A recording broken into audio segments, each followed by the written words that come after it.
somebody this morning, we're going to talk about how to get what they don't want you to have. Come on, come on, come on, come on, come on. Be the preacher on your roll. Be the preacher on your roll and tell your neighbor, I'm going to teach you today how to get what they don't want you to have. Oh, you're going to teach them because I'm going to keep telling you to tell your neighbor this and tell them that. So you're going to preach to them too. Amen. Tell somebody they don't want you to get it, but you're going to get it anyway. Ain't nobody happy about that. Maybe the problem is that most of you all feel like that everybody around you, everyone that's in your corner, everyone that works with you, everyone that has your personal cell phone number, everyone that comes by your house for a cup of coffee and tea, all really, truly, wholeheartedly are in your corner and want what's best for you. Matter of fact, most of you all as believers and Christians feel like everyone that sits in church next to you and high-five you and shake your hand like they're going to shake it off really want you to have what God wants you to have. When the truth be told, one of the greatest places that there is envy the most is in the house of God. Oh, we shake each other's hand and say, tell your neighbor, I believe in this for you, I believe in that for you. But the truth be told, if we could be transparent, most people that say that to you really within their head are saying, I want you to have it, but not before I get it first. Ain't nobody happy but me. Yeah, they want you to be blessed after they're blessed. It's not a whole lot of people that want you to get it before they get it. Ain't nobody saying nothing against me right now. So I just came by to get you to understand that there are some people that really don't want to see you blessed. The truth of the matter is, I'll prove my point. When you got your last new car, how many people start flaking out on you and tripping out on you? Y'all ain't said nothing.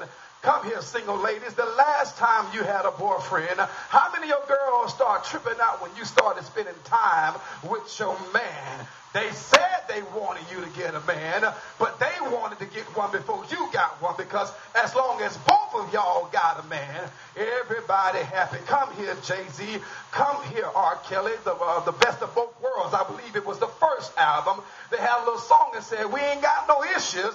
We ain't going to have no problems as long as both of us broke. But Lord, if one of us gets some money and the other one don't, we gonna have some problems. Y'all look at me like I'm crazy. I'm trying to prove this point.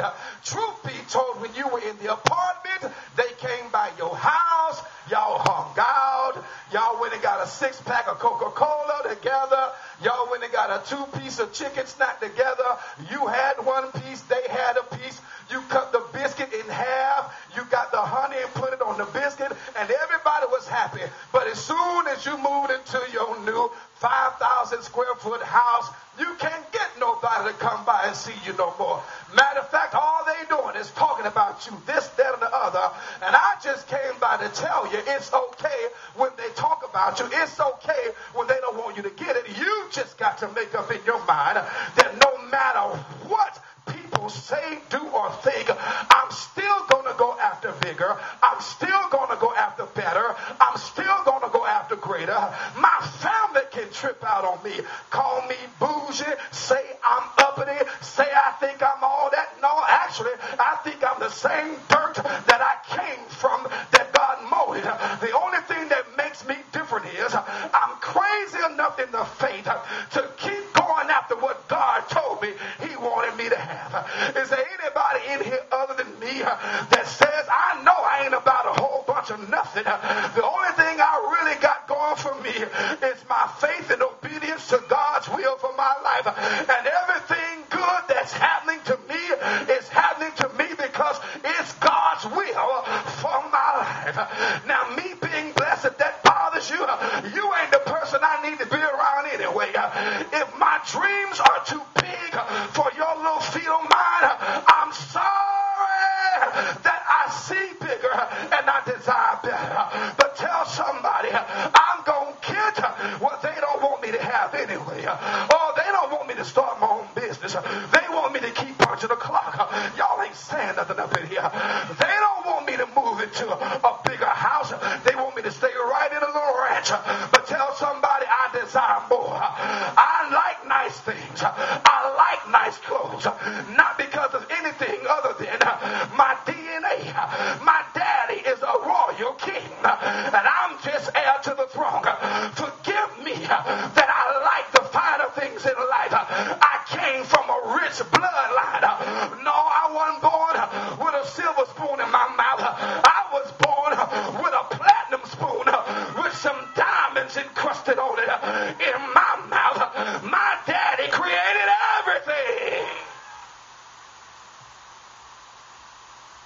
whether they want me to have it or not.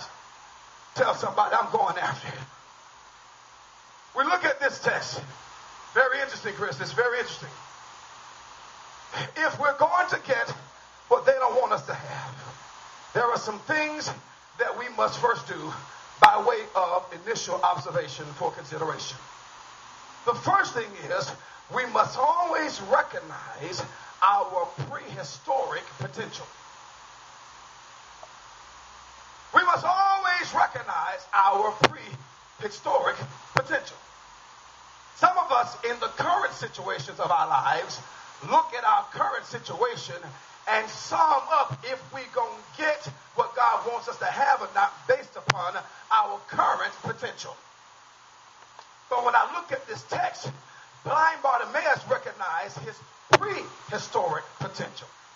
Because the text says, and they came out of what city? Boy, y'all got to talk back to me. What city did they come out of? Somebody say Jericho. Somebody say Jericho.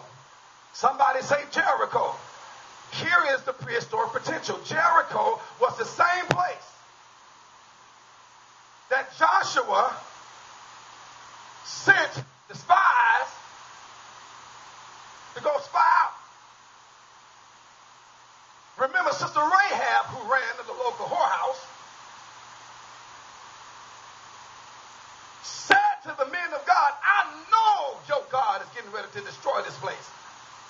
But I need you all to remember me and my family because I protected you all from the enemy. Even though I was a part of the enemy's camp. And when Joshua went back to destroy Jericho, what happened? Rahab and her family, they were saved. Prehistoric potential. If God can save and protect a woman who ran a whorehouse, surely there's hope for my blind self. If God can deliver a dope dealer and put a word in his belly, surely there is hope for my blind self. Oh, y'all ain't saying nothing here.